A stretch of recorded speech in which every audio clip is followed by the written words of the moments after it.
이른 아침, 보관 금은방 앞거리는 분주해지기 시작했습니다. 사람들은 분주하게 지나가고 거리에는 자동차들이 서로 밀치며 혼란스러운 도시의 조화를 이룬다. 부와 비밀로 유명한 재벌 정광휘 씨가 운영하는 구시가지 최대의 금상점으로 알려진 금상점 간판이 반짝이는 금상점 간판에 이른 아침 햇살이 비친다. 가게 바로 앞에는 은빛 머리카락을 목덜미까지 묶은 마른 체형의 70대 할머니가 있다. 그녀는 짙은 갈색의 바바, BABA, 셔츠와 낡은 플라스틱 샌들을 신고 몇 가지 간단한 품목이 담긴 작은 천 가방을 들고 있었습니다. 아무도 눈치채지 못했지만 그녀의 눈은 마치 무언가를 기다리고 있는 것처럼 여전히 금상점을 떠나지 않았습니다. 그녀는 거지가 아닙니다. 그녀는 용기를 내어 안으로 들어가려는 듯 조용히 그 자리에 서 있을 뿐이었다. 골목 입구부터 윤기나는 젤라틴 머리에 타이트한 티셔츠를 입고 크로스백을 메고 3명의 청년이 앞으로 걸어왔다. 그들은 걸으면서 웃으며 큰 소리로 이야기를 나누었습니다. 가장 키가 큰 남자가 휘파람을 불며 혼자 서 있는 노파를 쳐다보았다. 안녕하세요. 지금 보석상이 너무 붐비기 때문에 나이 많은 경비원을 고용해 나를 경비하게 되었어요. 그는 그녀를 가리키며 웃었다. 두 번째 남자는 웃음을 터뜨렸다. 자, 할아버지. 그 할머니는 아마 행운을 빌기 위해 빨간 실을 달라고 하러 오셨겠지. 보세요. 그렇게 찢어진 가방을 들고 아직도 금상점까지 걸어오셨어요. 그들은 속도를 늦추고 노부인에게 다가갔습니다. 할머니, 안에 있는 금상점에서는 쌀이 아닌 금을 파는 곳이에요. 엉뚱한 곳으로 오셨습니다. 세 번째 남자는 웃었다. 노부인은 화내지 않고 약간 놀란 눈으로 부드럽게 돌아섰습니다. 나는 잠시만 기다리고 있으니 어서 가세요. 그러나 그들은 멈추지 않습니다. 가장 키가 큰 남자는 들어가서 50만 금선 파는 사람이 있는지 알아보도록 할게요. 라고 예의 바르게 행동했습니다. 그가 말을 마치자마자 갑자기 손으로 그녀의 어깨를 세게 두드리며 노파는 균형을 잃고 비틀거리며 가게 앞 타일 바닥에 쓰러졌다. 낡은 몸이 땅에 부딪히는 소리가 선명하게 울렸다. 지나가던 사람들은 뒤를 돌아보았고 어떤 사람들은 전화를 걸기 위해 전화기를 꺼내기도 했습니다. 노파는 손을 잡고 일어나 앉으려고 했지만 고통으로 얼굴이 주름졌다. 그 순간 금상점의 유리문이 열렸다. 보안복을 입은 소녀가 나왔다. 그녀는 키가 6피트 정도였고 몸집이 작았으며 머리를 묶고 있었지만 그녀의 눈은 칼처럼 날카로웠습니다. 그녀는 망설임 없이 곧장 앞으로 걸어갔다. 너희들은 방금 할머니에게 무슨 짓을 한 거야? 가장 키가 큰 남자가 웃었다. 그녀가 길을 가로막고 서 있었습니다. 우리가 그녀에게 살짝 손을 댔습니다. 아무것도 아니었습니다. 그녀는 더 이상 아무 말도 하지 않고 단지 부드럽게 몸을 굽혀 노부인을 일으켜 세웠습니다. 그러자 그녀의 눈은 차가워졌고 그녀 앞에 있는 세 남자를 모두 바라보았습니다. 저는 아침부터 여기 서 있었어요. 다 봤어요. 그리고 이건 놓지 않을 거예요. 주변에 모인 군중 속에서 중얼거림이 퍼지기 시작했다. 많은 사람들이 휴대폰을 꺼내서 녹음하고 촬영하고 속삭였습니다. 저 사람들은 할머니에게 무슨 짓을 하는 걸까요? 맙서사, 할머니 얼굴에서 피가 나고 있어요. 노부인은 경비원의 도움을 받았습니다. 그녀의 얼굴은 고통으로 일그러졌지만 여전히 희미한 미소를 지었다. 그녀는 몇 걸음 떨어진 곳에 무작정 서 있는 젊은이들에게서 눈을 떼지 않은 채 금상점 앞 계단에 앉도록 도와주었다. 경비원은 날카로운 눈을 하고 다리를 꼿꼿이 세우고 장갑을 낀 손에 무전기를 쥐고 위를 올려다보았습니다. 그만해 주세요. 이곳은 감시 카메라가 설치되어 있는 구역이고 방금 그 행동을 직접 목격한 사람은 바로 저였습니다. 그룹의 리더이자 가장 키가 큰 임시로 보이는 남자가 눈을 가늘게 뜨고 경멸적인 미소를 지었다. 야, 넌 경찰이 아니라 경비원이구나. 왜 이렇게 공격적으로 굴어? 언니? 두 번째 남자는 키가 작고 머리가 곤두서며 크게 웃었다. 가볍게 만졌을 뿐입니다. 할머니가 연기를 하듯 쓰러지셨으니 별 문제가 되지 않습니다.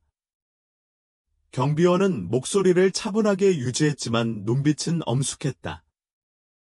그 할머니는 당신이 생각하는 것처럼 노숙자가 아닙니다. 그렇다고 하더라도 노인을 밀고 모욕하는 행위는 잘못입니다. 즉시 사과해 주시기 바랍니다. 그렇지 않으면 눈 밑에 작은 별 문신이 있는 세 번째 남자가 끼어들었다.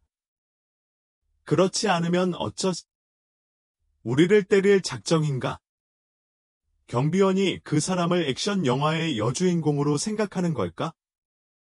이때 금상점 앞의 분위기는 마치 천둥번개라도 치는 것처럼 답답했다. 경비원은 그녀의 시계를 보더니 무전기를 가볍게 눌렀다. 보관센터에 전화하세요. 도움을 요청하세요. 가게 앞에 소란을 피우고 노인들을 폭행하는 사람들이 있습니다. 즉시 구청 경찰을 보내주세요. 젊은이들은 일이 단순하지 않다는 것을 막연하게 이해하기 시작했습니다. 하지만 임 씨는 여전히 거만한 미소를 지었다. 얘들아, 이 여자 고집이 세다. 내가 한 수 가르쳐 주마. 그는 걸어갔다. 그의 가장 큰 실수는 여기서부터다. 임 씨는 경비원을 밀어내려는 듯 가까이 다가가 손을 들었다.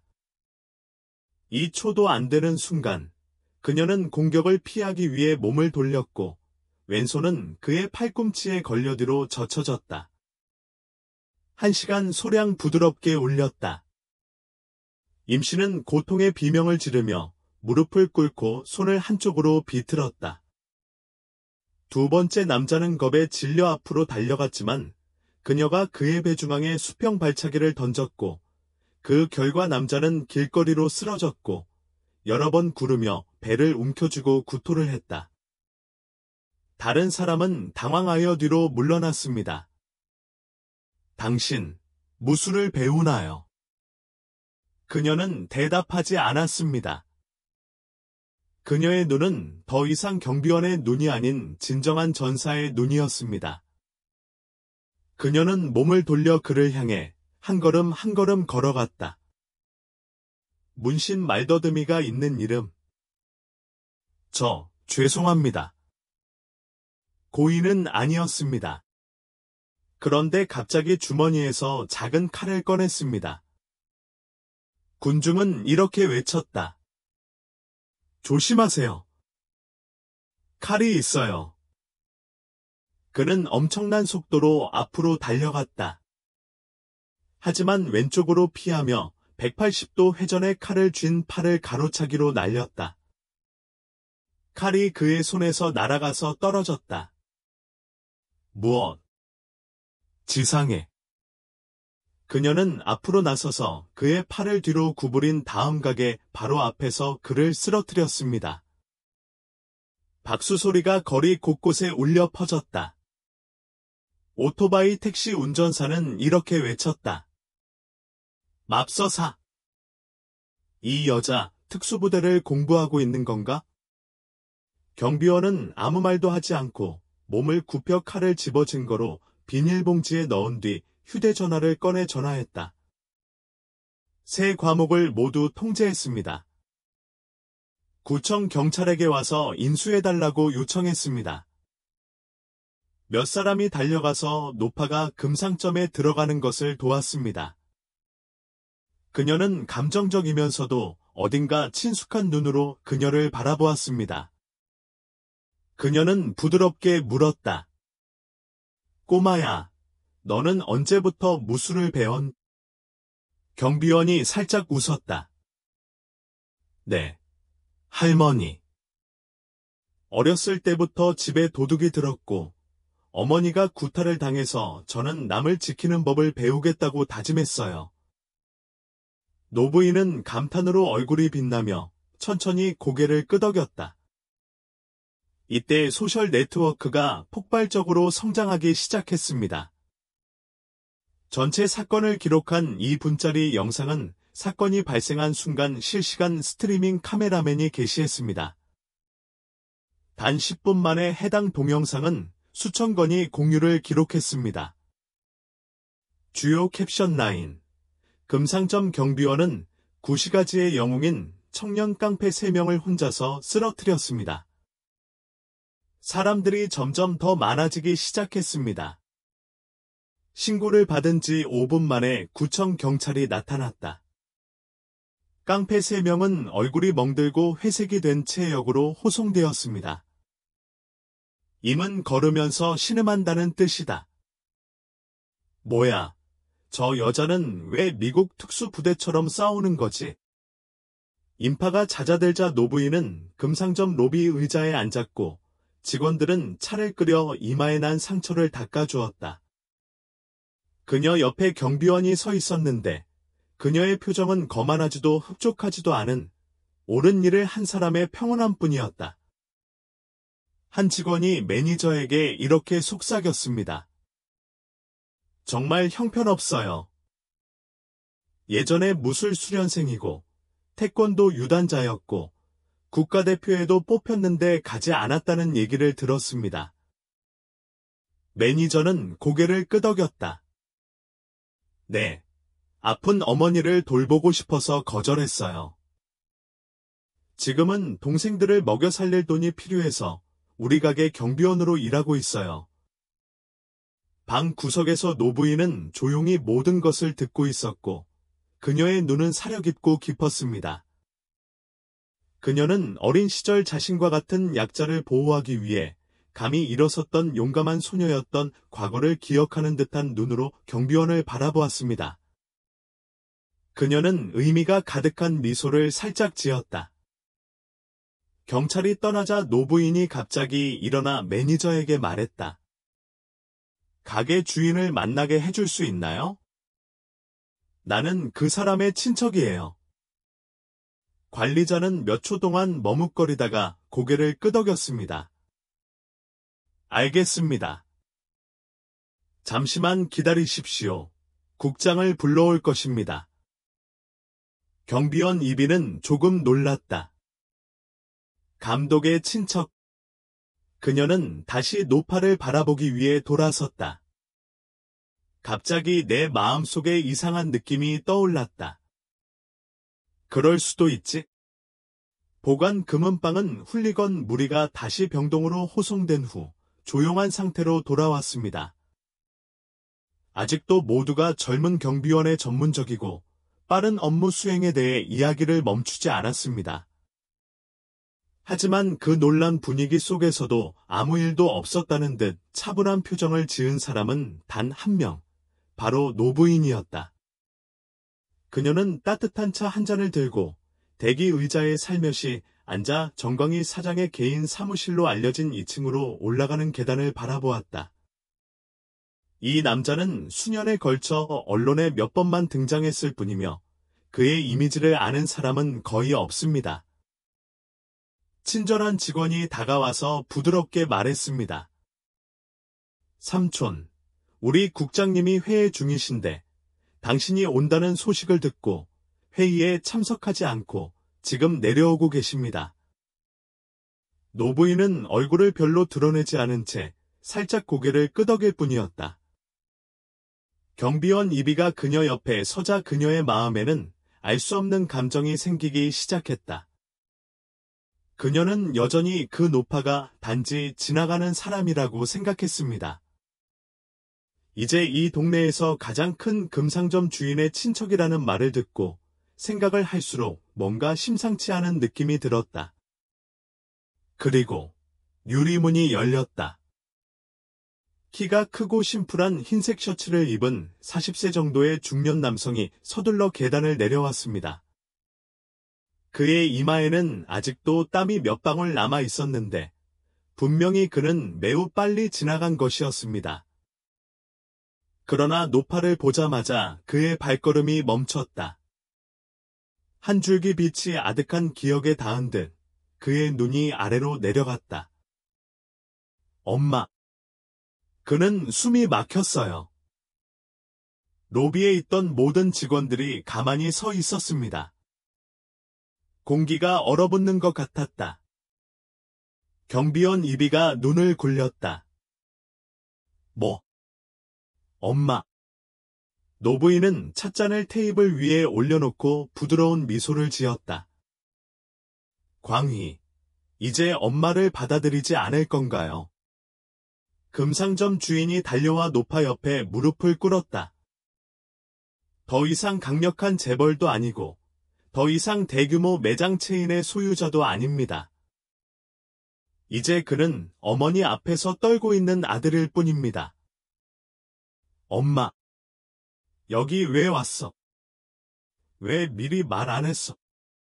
걸었어. 이렇게 맑은데 무슨 일이라도 생기면 어떡하지? 그의 목소리는 감정으로 갈라졌다. 낡고 야른 손을 잡은 그의 손이 떨렸다. 노부인은 아들의 어깨에 부드럽게 손을 얹었습니다. 엄마, 괜찮아요. 건강해지려고 산책하러 갈 거예요. 엄마가 지은 금상점도 엄마가 말한 대로 정말 잘 되고 있는지도 보고 싶어요. 모두가 어리둥절했습니다. 그 부드러운 말은 묻힌 비밀의 무게를 담고 있었습니다. 관리자는 정중하게 머리를 숙였습니다. 네, 죄송합니다. 저희는 당신이 감독님 어머니인 줄 정말 몰랐습니다. 알았더라면. 아주머니가 손을 흔들었습니다. 복잡할 필요 없어요. 어머니와 저는 단순한 삶에 익숙해요. 아는 사람이 적을수록 더 편해요. 이 순간 경비원 이비는 모든 것을 완벽하게 이해했다. 방금 그녀가 도와주고, 보호하고, 옹호했던 노파는 하노이에서 가장 비싼 금상점 체인을 운영하는 사람의 친어머니였습니다. 이비는 몇 초간 꼼짝도 하지 않더니 깊이 고개를 숙였다. 당신의 정체를 몰라서 미안해요. 저를 비난하지 마시길 바랍니다. 노부인은 이비를 바라보더니 미소를 지었다. 사과하실 필요 없어요. 제가 누구인지도 모르고 약하고 늙어가는 사람을 지켜주시는 분이 저를 감동하게 만드네요. 당신 같은 아이들은 금이나 은보다 귀하니까요. 그 말에 금 상점 전체가 조용해졌습니다. 정광희 국장은 감사하다는 듯이 경비원을 바라보면서도 다소 당황스러워했다. 엄마, 가게에서 미안해요. 금상점 주인 정광희가 단정한 옷차림의 늙은 어머니 앞에 목이 막힌 채 무릎을 꿇은 후 보관 금은방의 본당 분위기는 이제 실처럼 긴장되었습니다. 밖에 있던 군중들은 여전히 그들의 눈을 믿을 수 없었다. 방금 길 한복판에서 청년들에게 밀려나 모욕을 당했던 그 여자는 100만 달러짜리 금상점 주인의 생모였다. 경비원 이비는 불안한 마음으로 조용히 서 있었다. 현재 김마마라고 불리는 노부인은 여전히 부드러운 목소리를 유지했습니다. 그냥 산책도 하고 싶고 신선한 공기도 마시고 내가 수십 년 동안 살았던 도시를 되돌아보고 싶었어요. 그게 문제가 될 줄 누가 알았겠어요.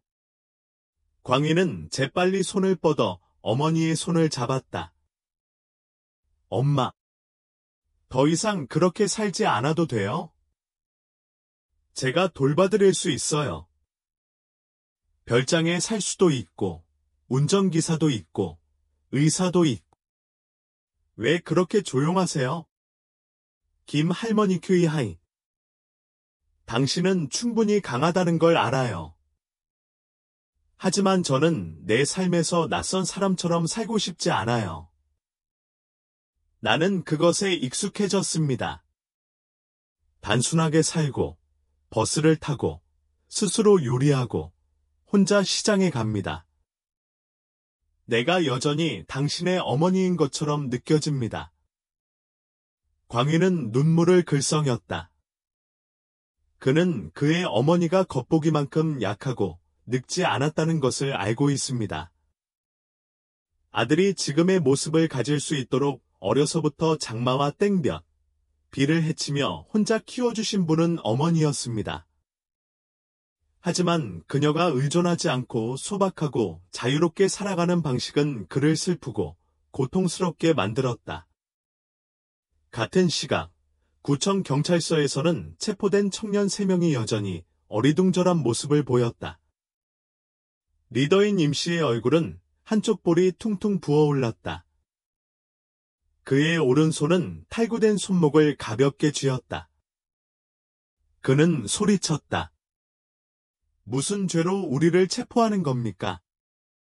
그 노파는 죽지 않았어요. 우리는 거의 죽을 뻔했을 뿐이에요. 젊은 경찰관이 테이블을 손으로 내리쳤습니다. 입 다물라. 노인을 밀어붙이고 명예를 모독하고 공공질서를 어지럽히고 남을 공격할 의도로 흉기를 들고 왔다. 기소할 증거는 충분하다. 임씨는 두려움을 숨기려 애쓰면서도 웃었다. 우리는 누구도 찌르지 않았어요. 그 여자는 우리를 개처럼 때렸어요. 그게 중요하지 않나요?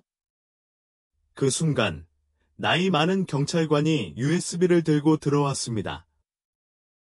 모든 사건은 보석상 보안 카메라에 녹화되었습니다. 남자들은 등장한 순간부터 칼을 꺼낼 때까지 노부인을 아래로 밀었다. 피해자가 신고를 했습니다.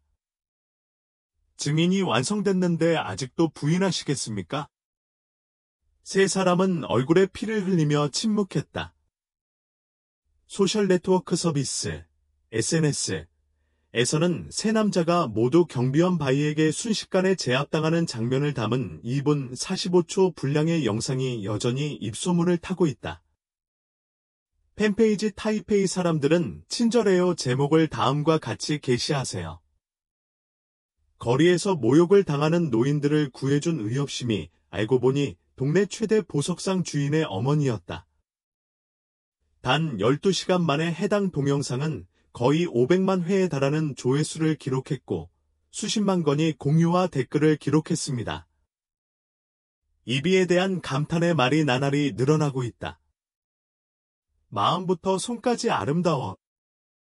정말 멋지다.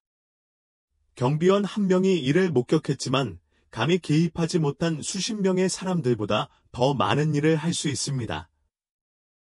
저 사람들은 노인들을 괴롭힐 수도 있다고 생각하여 뜻밖에도 부자 어머니의 발 앞에 무릎을 꿇었습니다. 온라인 커뮤니티에서는 청소년 집단에 대한 엄벌을 촉구하는 동시에 그들의 정신을 전파하고 있다. 불쾌한 것을 보면 무시하지 마세요. 콰이비. 다음날 아침 보관 금은 빵 본회의장에서는 긴급 내부회의가 열렸다. 모든 부서장, 관리자, 보안, 행정, 특히 이비가 참석했습니다. 가게 주인인 전 씨는 개회 연설을 했습니다. 어제 이비가 아니었다면 우리 엄마는 어떻게 됐을지 모르겠어요. 정말 감사합니다. 하지만 감사에만 그치고 싶지는 않습니다. 그는 주위를 둘러보더니 큰 소리로 이렇게 말했습니다. 저는 이 비를 전체 시스템 보안 부서의 책임자로 임명하고 보관에게 현재 급여의 3배, 주택수당 및 특별 혜택을 제공할 것을 공식 제안합니다.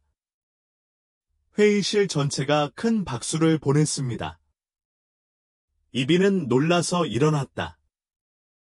광희 씨, 감히 받아들일 수가 없어요. 광희 씨는 미소를 지었다. 부끄러워하지 마세요. 당신은 그럴 자격이 있습니다. 정의를 옹호하고 능력과 윤리를 갖춘 사람이 바로 이 보석가게에 필요한 사람입니다. 그날 오후, 김 할머니는 집 근처의 작은 찻집으로 이비를 불렀습니다. 그녀는 따뜻한 목소리로 이렇게 말했습니다. 꼬마야, 고마워.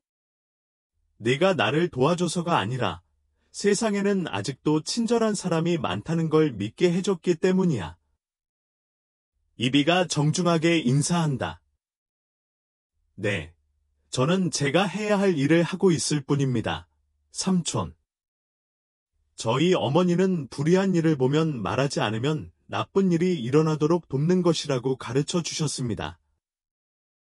김 할머니는 잠시 침묵을 지켰다가 가방을 열어 금목걸이를 꺼내 손에 쥐어주었습니다. 나에겐 가진 게 별로 없어.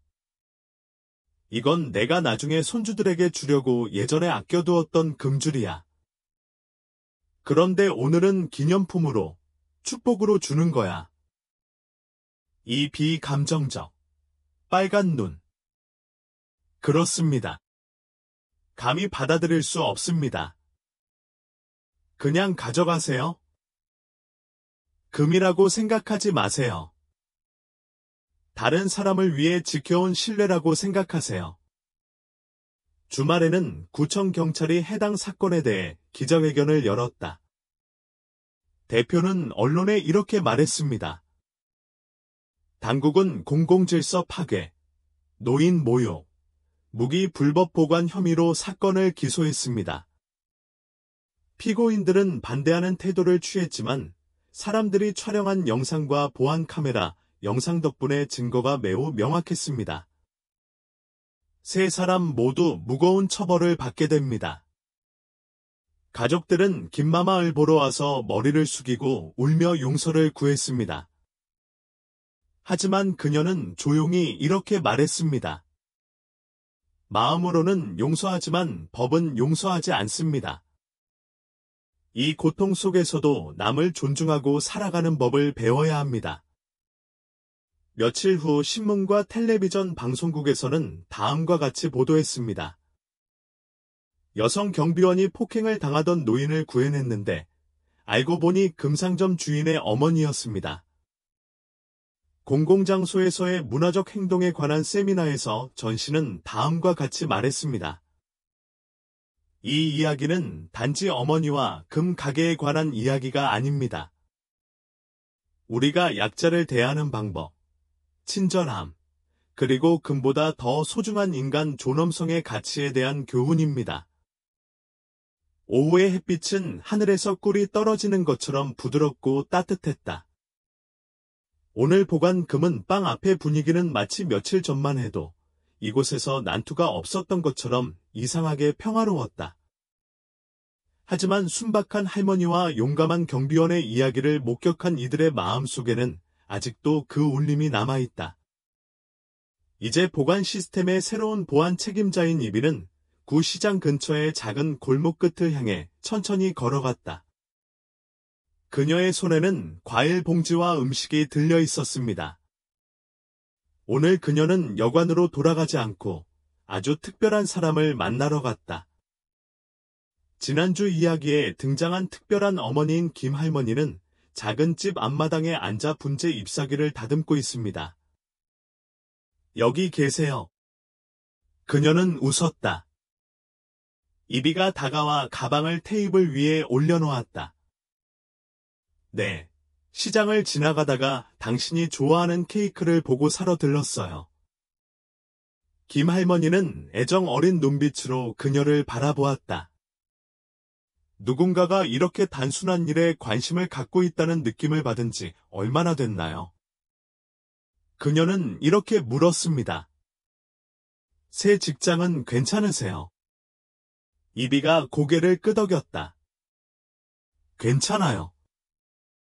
다들 예전보다 당신을 더 사랑하지만 부담도 더 커졌죠. 노부인은 고개를 끄덕였다. 높이 올라갈수록 바람은 더욱 거세집니다. 그러나 뿌리를 지키면 어떤 바람도 쓰러지지 않습니다. 이비는 가볍게 웃었다. 그녀는 그 말을 기억할 것입니다. 며칠 뒤 김할머니는 아들 전씨에게 보라색 잉크로 손편지를 보냈다. 손글씨는 부드럽고 둥글다.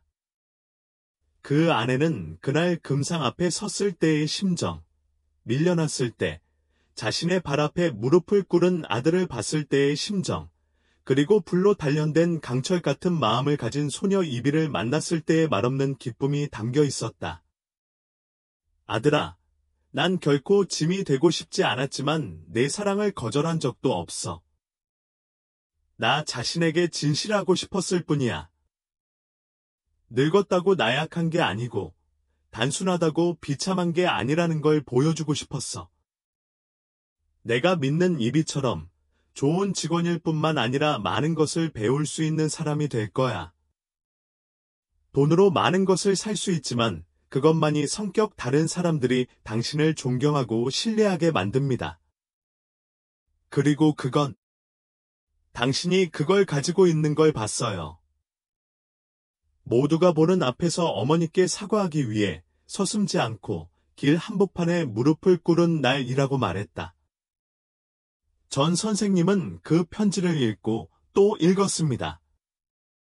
아마도 그가 진정으로 어른이 되었다고 느끼는 것은 돈 때문이 아니라 아들이 된다는 것의 진정한 의미를 이해했기 때문일 것입니다. 한편 새 불량배에게는 법에 따라 징역형과 보상금, 사회봉사의 집행유예가 선고됐다. 오만하고 오만한 지도자였던 임씨는 이제 청소년 재교육 캠프에서도 조용해졌다. 그는 매일 일찍 일어나 주민들의 시선을 받으며 잔디를 깎고 공공장소를 청소한다. 어느 날 그는 길 건너편에서 무거운 짐을 지고 가는 노파를 보았습니다. 그는 아무 말도 하지 않고 조용히 걸어가서 가방을 들고 그녀를 길 건너편으로 데려갔습니다. 아주머니가 갑자기 물었다. 너 왜 나를 도와줬어? 그는 단지 조용히 이렇게 말했습니다. 한때 돕지 않고 잘못을 했기 때문이죠. 이제는 처음부터 배우고 있어요. 군중 중 누구도 클립을 녹화하지 않았습니다. 그러나 아마도 그때부터 진정한 변화가 시작될 것입니다. 행사가 끝난 지 한 달 후, 이비는 주제 토론에 참여해 달라는 초대를 수락했습니다. 평범한 사람들, 특별한 행동 대학이 주관함. 간소한 무대 위, 이비는 남색 보안복을 입고 열렬히 기다리고 있는 수백 명의 학생들 사이에 서 있었다. 그녀는 마이크를 잡고 조용히 말했습니다. 저는 특별한 사람이 아닙니다. 경비원 일을 하는 여자라는 이유만으로 사람들에게 겁을 먹고 약해지고 멸시를 당하곤 했습니다. 그런데 그날 할머니가 밀쳐지는 모습을 보면 아무 생각이 나지 않았습니다. 마음속에는 길에서 가방을 빼앗기고 아무도 도와주지 않는 어머니의 모습만 보였습니다. 다시는 그런 무력감을 반복하고 싶지 않았기 때문에 행동했습니다. 그리고 마음이 깨어있는 여러분이라면 믿습니다. 당신도 나처럼 할 수 있어요. 강당 전체가 길게 박수를 쳤다. 이전 사건 이후 보관 금은빵이라는 표시가 새로 생겼습니다. 우리는 단지 금을 파는 것이 아니라 인간의 가치를 보존합니다. 매일 아침 매장에서는 확성기를 통해 다음과 같은 메시지를 재생합니다. 외모 때문에 그 사람을 깔보지 마세요. 그 사람은 미래의 당신의 부모님일 수도 있고, 친척일 수도 있고, 당신 자신일 수도 있습니다. 고객들이 금을 사기 위해 매장을 찾는 것뿐만 아니라 순박한 엄마와 용감한 수호자의 이야기 때문에 매장을 찾는다. 품격, 친절, 효도. 사람들이 자주 스쳐가는 시끄러운 도시에도 여전히 이비 같은 사람이 있다. 뒤로 물러서서 팔을 뻗어 옳은 것을 수호하세요. 그리고 돈이 가치의 척도가 되는 세상에 아직도 김할머니 같은 엄마들이 계시군요. 도시 중심부에서 짙은 갈색 셔츠를 입고 단순한 발과 자존심을 가지고 침묵으로 전체 사회의 교훈을 가르치십시오. 인생에는 항상 우여곡절이 있습니다. 그러나 가장 아름다운 것은 사람들의 마음이 깨어날 때이다. 가끔은 필요할 때도 있으니까 무릎을 꿇다. 하나 동정적인 눈, 하나 용감하게 행동하다. 전체 이야기를 바꾸고 잃어버린 믿음을 구하기에 충분합니다. 이야기는 끝납니다. 그러나 교훈은 영원히 남아 있습니다. 선배님들을 존경해 주세요. 친절하세요. 왜냐하면 당신 앞에 있는 사람이 누구였는지, 그리고 누가 당신 인생에 나타날지 모르기 때문입니다. 그리고 만약 뭔가 잘못된 것을 본다면 침묵하지 마세요. 행동을 취하는 사람이 되십시오. 작은 발걸음이라 할지라도.